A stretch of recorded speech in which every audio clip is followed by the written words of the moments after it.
All right, everyone. Thanks for joining me for another Spin That Shit podcast.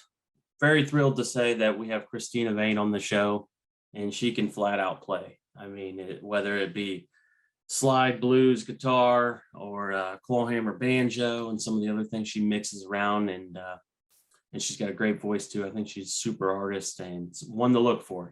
Keep your eyes peeled. She's touring right now. She got music coming out that's new. Music videos just dropped here recently. So she's keeping busy. So check her out, follow her online and social media and all that good stuff. And we're going to talk to her in just a minute. First, I do want to say thanks to everyone that's been following, subscribing, sharing, all that good stuff. We're on Instagram, Facebook, YouTube, of course, and every view counts, So we're definitely on the rise. A lot of momentum going behind this podcast, and couldn't be more pleased. So with that being said, last week I did announce that we are throwing our very first annual Spin That Shit podcast event here in Indianapolis in the Arts District, Fountain Square. It's not till October 15th. Tickets aren't available yet, but they're going to be here very soon. And I announced the whole lineup yesterday. So I'm glad the response has been good, but man, we got a banger lineup. We're going to have 4 in the Strange Band, co-headlining with Willie Carlisle. And they're going to be supported by Todd Daywaite, Baden Landers, and Allie Jean, which she got me started playing banjo years ago. So 5 acts. It's going to be a good night. It's a Saturday night. And so keep up with me on that. I'll post more when I get more details about it. But I am pumped to be able to throw this show, and everyone signed up for it. It's going to be a great night. There's some sponsors I definitely got to mention that have helped me throw it. I mentioned last week, one of them is Mulherron Craft. You can check out their website, mulherroncraft.com. Lindsay there, he makes banjos and other fine woodworking projects as well that he's a part of. But he's built me a banjo. This guy is an artist with what he does. I mean, not only does the stuff look beautiful, it sounds great. So check out his work. He's online too, obviously, on social media and all that good stuff. Teamed up with Guitar Works here in Greenwood, Indiana. Kevin Franklin runs that place. It's a privately owned. He's been around he sold me some of my first gear when I was a kid in a punk rock band, So really want to say thank you, Kevin, for teaming up with us and making this thing possible. Check out GuitarWorksIN.com for their website. They sell all kinds of instruments. They have lessons. They build bands. You name it. They do a lot of good stuff for the community here in the music program, as well as something I really dig. And I got to say thanks to Naylor's Brewery out of Whiteland, Indiana. Great drinks. They got food. Been there several times. I love the shrimp tacos, by the way. Then they got several different brews you can try. You can buy a flight. Check all that stuff out. And they have a website too. It's what is it here? NailersBrewing.com. So check them out. If you're coming up to the show, you might go in there and get a couple of drinks beforehand and come on out and enjoy the rest of the evening with the bands. Then last but not least, there's a new place coming in town called Hot Boys Chicken. It's world famous. They're just started not too long ago and they're blowing up. This is going to be their first store in the Midwest. And they have been voted some of the best fried chicken sandwiches out there, hot chicken sandwiches. And for me, that's one of my all-time go-tos anywhere I go to eat. It's usually chicken on the menu. I'm going for it, especially if it's hot and spicy. So I'm thrilled. And that is walking distance from the venue. So Saturday before the show, I'm going over there and I'm going to grab a chicken sandwich and head over to the show. It's going to be badass. So I think that's it. I covered everything. Cristina, let's go talk to her. She's a saint for being on and thrilled to have her, and let's go talk to her.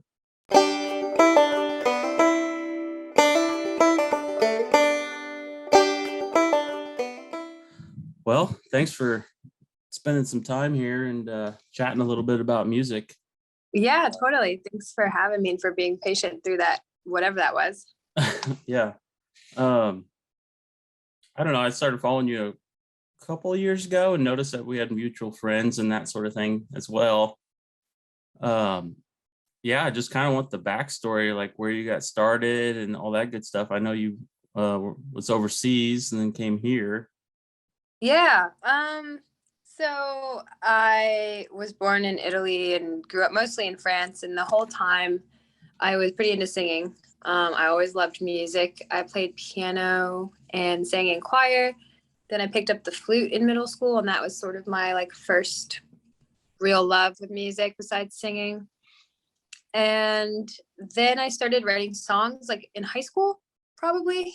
And it just snowballed through college. I just wrote songs and would record them on my little like blue snowball mic through GarageBand, put it on SoundCloud. Yep.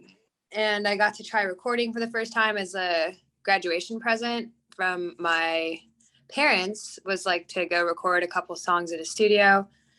And I didn't really know what I wanted to do, but I knew I wanted to be a musician. And when I moved from college to Los Angeles, I sort of fell into the Delta blues.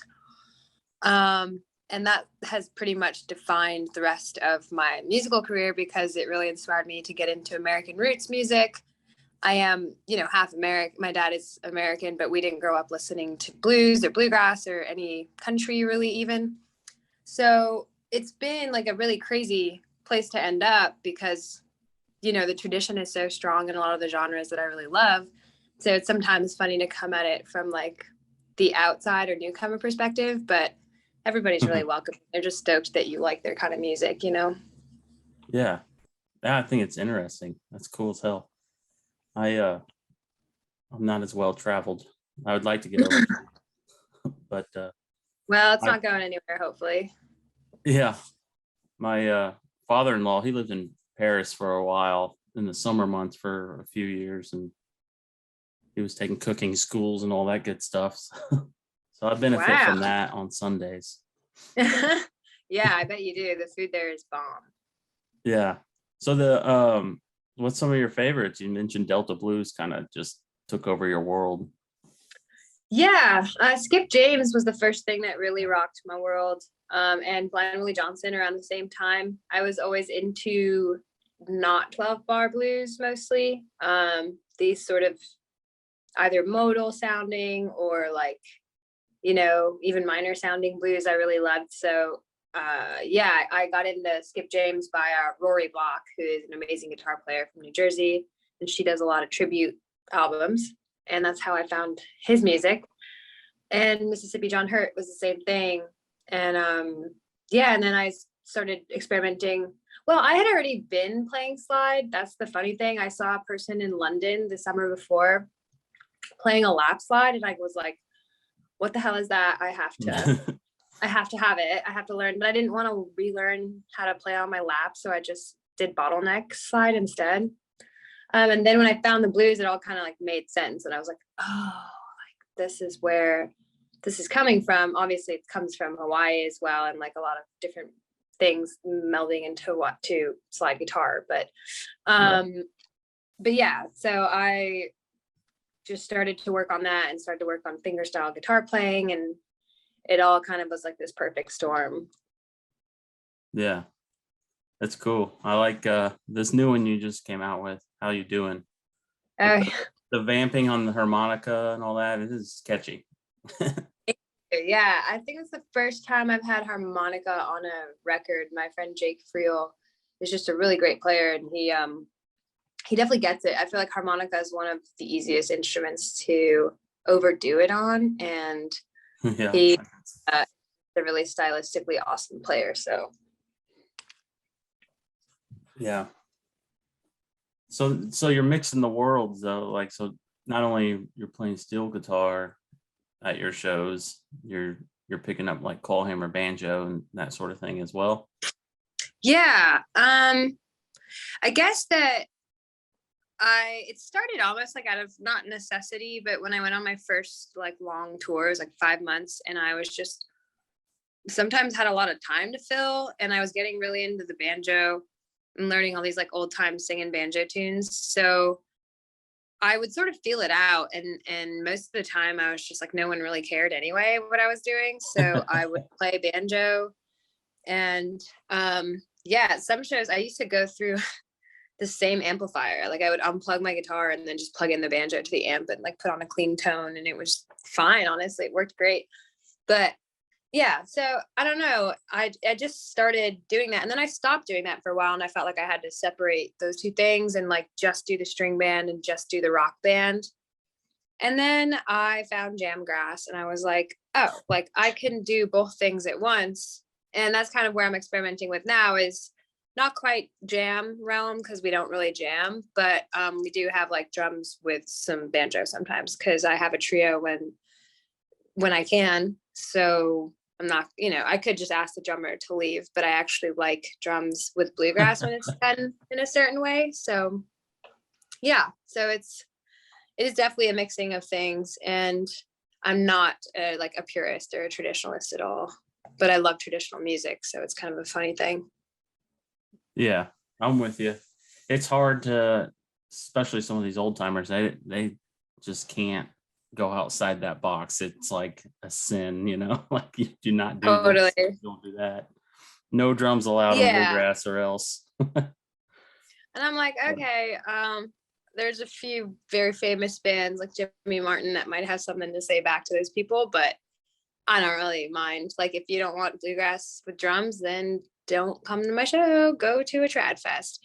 And I like doing the string band thing without drums and doing traditional approaches to stuff. A lot of my Instagram is like traditional style covers of these blues songs, but when I'm live in my own original music, if you hear the albums, they reflect who I am, which is essentially like I grew up on rock music and came into all this stuff later. And I want my music to reflect that. I don't want it to be like me pretending to be somebody else or from somewhere that I'm not from, because that wouldn't make any sense. Right. Yeah. I think you do that based off what I've seen and songs I've heard and music videos and all that. I think you're just being yourself and diving into what you like and what you can do. That's pretty much all it. you can really do is just be yourself. That's as simple as it gets. Totally. So you're getting ready to do a little tour on the East Coast, I noticed. Yeah, it's coming up quick. Next week I leave and it's going to be a solo tour, which is fun. But yeah, I'm hitting New York and Boston, Round Hill, Virginia on the way back down, and Philly and DC. I'm pretty excited. I had a really good time last time I was in the Northeast. Yeah. Yeah, I've noticed you've been busy for sure. Now, Yeah. Monday, you were shooting a music video with a bunch of people, it looked like. I noticed Hannah Juanita was in there. Totally. Hannah and Becca are really good friends of mine. I was actually an extra in her video a long time ago too, like before pandemic. And is that the one with the little mobile trailer behind it? The little where we're all like partying in the pool and dancing. Yes, and I've seen it. So I wanted to have a fun approach with all the videos. It's not entirely obviously realistic. They are not my real band, but those are my friends, and I think in all my videos I tried to reflect some of that stuff. But yeah, we shot all day, and that was just one part of it. The rest of it was at this awesome location and at my friend's car, so it was pretty fun. That's cool. Yeah, I like what Hannah does too. She'll be in town here on the 13th. I'm gonna go hang with them.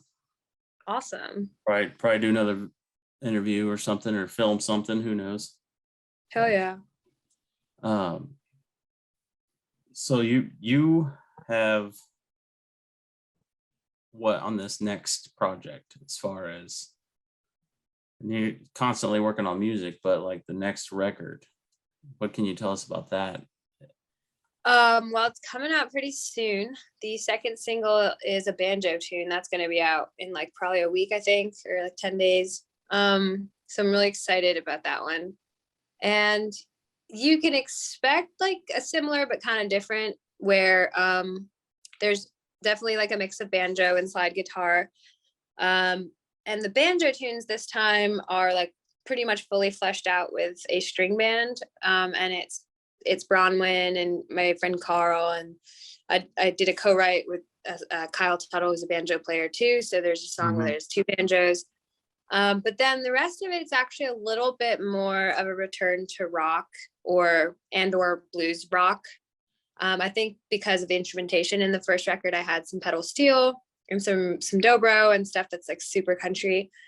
And on not that the record was super country, but those sounds very like country. And on this record, I don't have any pedal steel at all, but I have harmonica, and that's pretty much it besides the string band. So it's mostly just me and guitar. And John O'Ricks, who's the drummer for the Wood Brothers, was on this record. So the drums and bass, I think for me, like when it's done well, sometimes you don't need that much more. And I just tried to do my best to keep up with them, really. Yeah, that sounds great. Yeah, I'm excited about it. I'm glad you're mixing the two, some country and blues and yeah, I like it all. I don't know. I love it all. I mean, especially since moving to Nashville, there's just such a rich tradition of Western swing and country and just all that great stuff. And it's been like a really cool journey to get to know it better, but trying to like, again, stay true to myself is like basically just taking those influences and throwing them in there and seeing what comes out. Yeah. I mess around with banjo, play a little bit. But I did get a slide guitar, and I just too much at once. I need to stick to one thing. Yeah, totally. Banjo's me. I'm not, but I love Delta blues guitar and slide and all that. It has something to it. Me too. I mean, you can make that guitar sing. You don't even need to sing. Thanks. It's been like a really long journey, so I'm glad it's paying off a little bit. Yeah. Have you played up here in Indiana before? Or? I've never played in Indiana. I've hit a lot of other like surrounding state. I've been through Iowa a few times. I've done Illinois, but I don't think I made it up to Indiana yet. All right. Well, you need to make that happen. Hey, I'll be there. Yeah, I'm trying to get around this big wide world, honestly. So Indiana's on the list. Yeah. Did your parents play that? When you were running over your background, they didn't play at all? I mean, you started with piano and all that. No, my dad is musical. He grew up singing, and he wanted to be like a musical theater actor. So he was a theater kid, actually, which I never quite got into in the same way. But so he was always really supportive, because I mean, his parents lost everything in a business like tragedy when he was pretty young. So he wanted to pursue musical acting, but it just like he just couldn't afford to. So he worked really hard to make sure that we could kind of do what we wanted and have that support growing up and get music lessons and all this stuff. So I'll be forever grateful to him and my mom for putting me through, like letting us go to choir and like do all these, like being in the band and waiting for us after school to pick us up and just being really supportive. And he's like, both of them are my biggest fans. It's like everyone's like, oh wow, you have so. I'm like, no, I have two fans, my mom and my dad. That's great. I always tell my mom, I was like, why didn't you give me an instrument when I was younger? I played sports. That was kind of my lane. So, but they never, I was like, you should have gave me a guitar or something. Now that's all I really care about is music. I know. Well, it's, it's a good thing to do too. Music's like good for your brain, and it's as long as you don't have arthritis and you can pick up something and play, it's like a great thing. You can't play sports forever, unfortunately. Yeah, I still try, but I end up just hurting myself. Yeah, I'm 30 and my back goes out like pretty much every month. Mine too. Yeah, it'll be something stupid too. I'll like just bend over to tie my shoe and I pull my back. Totally. Yeah, it's not a good scene, but oh well. What you mentioned a lot of that type of music that you like now and play and mixed styles and whatnot. That wasn't really a thing over when you were growing up in your neck of the woods. So what were people listening to? Like, what were you? We got a lot of, well, in the 90s in general, I feel like if you get out of the South and or rural United States, unless your parents were like put onto that too, like you were probably listening to similar, we got like filtered down stuff from the States and then a lot of stuff from the UK. So there's like Alanis Morissette, Smashing Pumpkins, the whole grunge scene, Audio Slave, Rage Against the Machine, like Metallica. I got into punk too when I was younger. And but on like the radio, it was like Shakira, Ricky Martin, Dido, like the Cranberries, a lot of Irish and UK bands that were big or had hits in Europe. And I, I feel lucky because then we also listened to like some French music and just stuff that was like popular at that time and I still like love to listen to. But I got really big into the British indie scene in high school. That was sort of my, like, I liked American indie too, like the Strokes and all that, but the Libertines and like this whole insular thing that was going on in the UK in the like early 2000s was very cool and very silly at the same time. Like I feel like over in the States it was like the emo bangs and the like aggressive outfits, and it was our own weird version over there. Like everyone had the worst style ever. But we thought it was super cute to wear like polka dots and weird red shoes and I don't even know. But yeah, so it was a lot of that and a lot of songwriters like Elliott Smith and Bon Iver, and people like that's why I think that as much as I love and respect genres and what the traditions carry on, and like I think some people are meant to preserve those things, the music I listened to growing up was just music. Like it was pretty free. It didn't have to be like Bon Iver. I don't even know how you would classify that, like indie, I guess, but it's not really even indie. It's like, it's just music. Florence and the Machine, like all these bands that are just like making good music to get people to be happy and to move and to express themselves. And that's sort of what I wanted to do on the last record. I wanted to step away from like trying to worry about whether it's a country influenced tune or a banjo or whatever. It's like, just try and make the song the best song it can be. And what came out was kind of a mix of all those things. So I hope people will like it. We'll see. Yeah. That's a good approach. I grew up on a lot of those same things too. I didn't start listening to country until it was more or less bluegrass before country, because I didn't, I've always never really cared for what country radio plays, even when I was younger. I just thought it was kind of corny. So yeah, I was listening to like gangster rap music and totally, yeah. Then I was in the grunge scene and got into metal, and it just got heavier and heavier. Next thing you know, I'm listening to like death metal. Like, I drew the line at thrash metal. That was enough for me. Like this, I didn't like the screaming. I was like, that's where you lose me. But yeah, I got into 90s rap in college and got like so obsessed with that I wrote my thesis on it. And really, that's awesome. Yeah, that's what I mean, where I'm like, I have a tendency to delve really deep into, I mean, not really deep, so deep that I know all the dates and everything, but more like get really into like whatever I'm doing and really want to play it and do it. And not with rap. I didn't like ever make a rap song, so no one has to worry about that. But, I was just fascinated, like Nas. I was like, this man is a genius. Like Illmatic is one of the best records of all time. And that's why I'm like, he's a lyrical genius. Yes. Yeah, there's just make music, man. Like it's, someone's going to like it. Somebody's got to like it because it's going to exist in some place, whether it's firmly in a genre or in between several. Like if you're doing a good job at what you do, hopefully it'll just resonate either way. Yeah. Yeah. I was huge on like Tupac. I loved the West. I love also.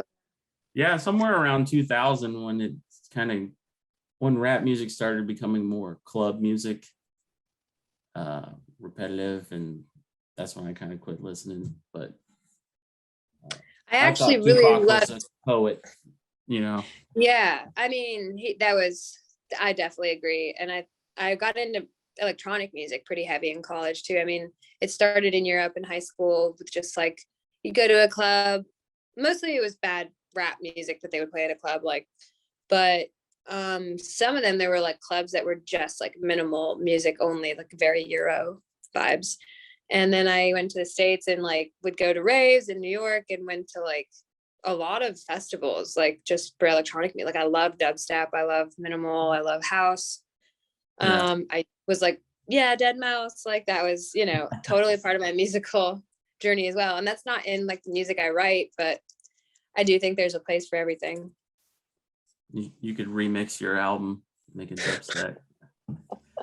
Oh my God, that would be nuts. That'd be crazy. These secret on the down low, limited copies.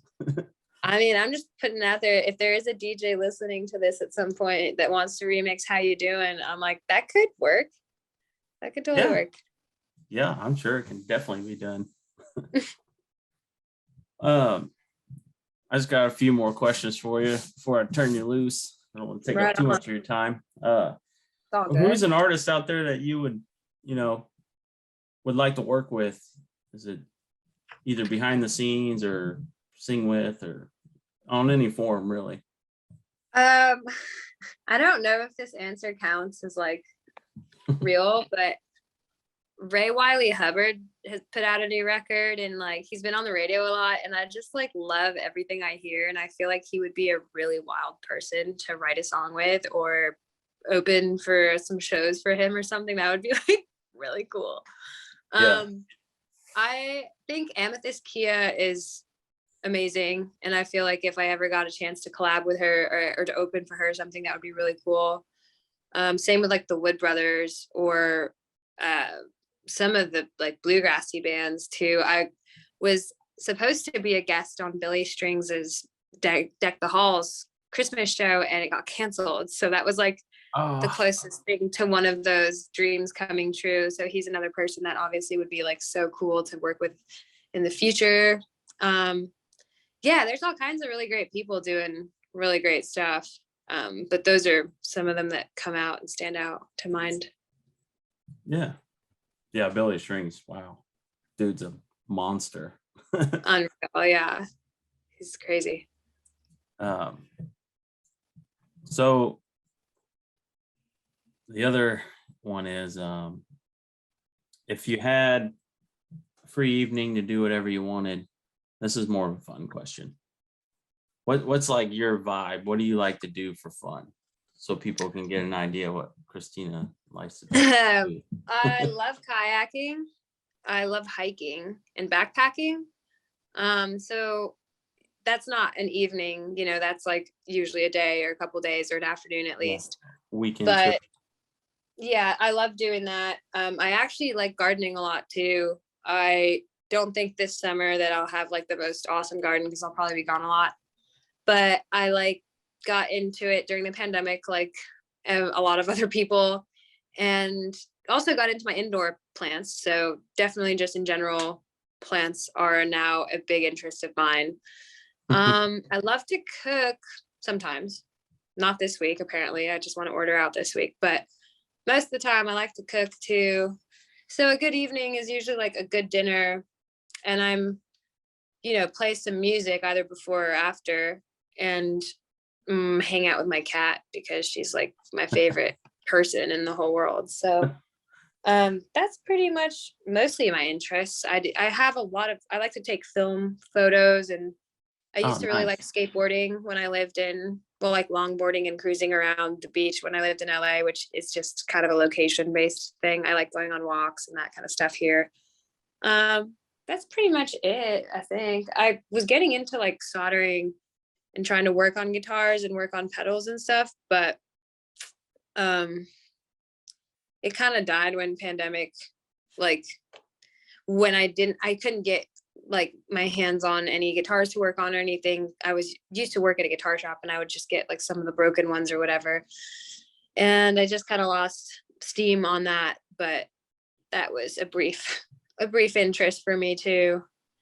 And I really like going to the gym, but that's not usually something I do at night, but sometimes it is. Yeah.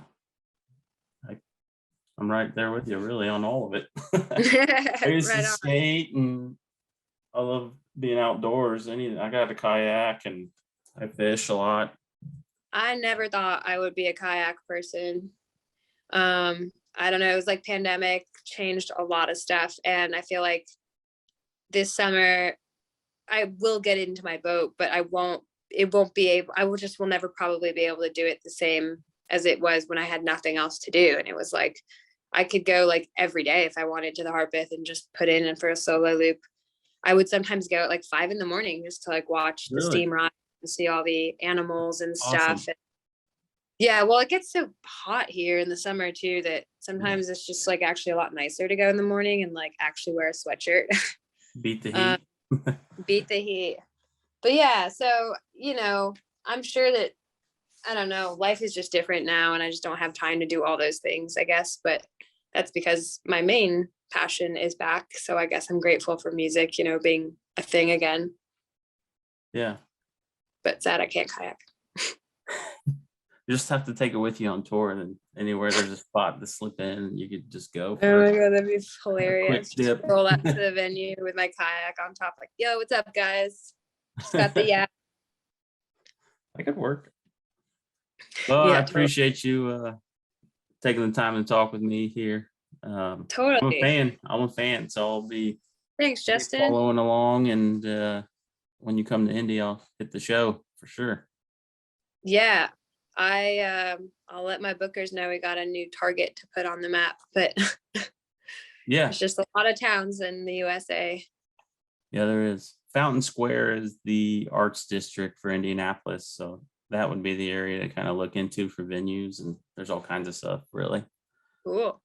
But Well, yeah, thank you so much for having me, Justin. I appreciate it. yeah, stay in touch and send me that thesis on the gangster rap.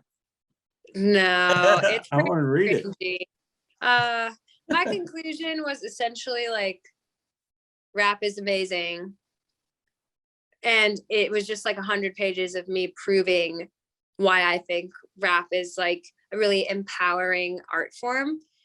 But it's a little like young white person that is discovering something, you know what I'm saying? It's not like Yeah. it didn't add anything to the rap conversation. It was just me like trying to explore it. And there's some cool stuff like linguistics, and I like break down rhyme schemes from Nas and stuff, but it's just like a blah. I didn't want it published. So Yeah. I don't think it says anything that interesting or that new, honestly, but it gives like 100 pages of funny like thesis. Then you throw in like a Lil Jon lyric, like a Tupac thing. It's just really funny. You should revisit it for sure. I got a really good grade on it, but I think that's because the people reading it don't listen to rap, and they were probably like, wow, this is a really cool analysis of rap music. But I don't think it would have made any waves in a more diverse like professor panel. Yeah, cool. So where should people find you? You got a website and all that? We should probably mention social media and all that. Yeah, I'm on TikTok. I'm on Instagram. I post the most on Instagram. Like, I'm not that into TikTok. It's rotting my brain, so trying to not get on there too much. But Cristina Vane, like Christina with no H, and Vane like a weather vane, and that's my website too, ChristinaVane.com, and that's where like all my shows and all the like links to the tickets for shows are. So if anyone wants to find it, that's the place to go. All right. Well, I appreciate it, and we'll talk to you soon. All right, Justin. Thank you.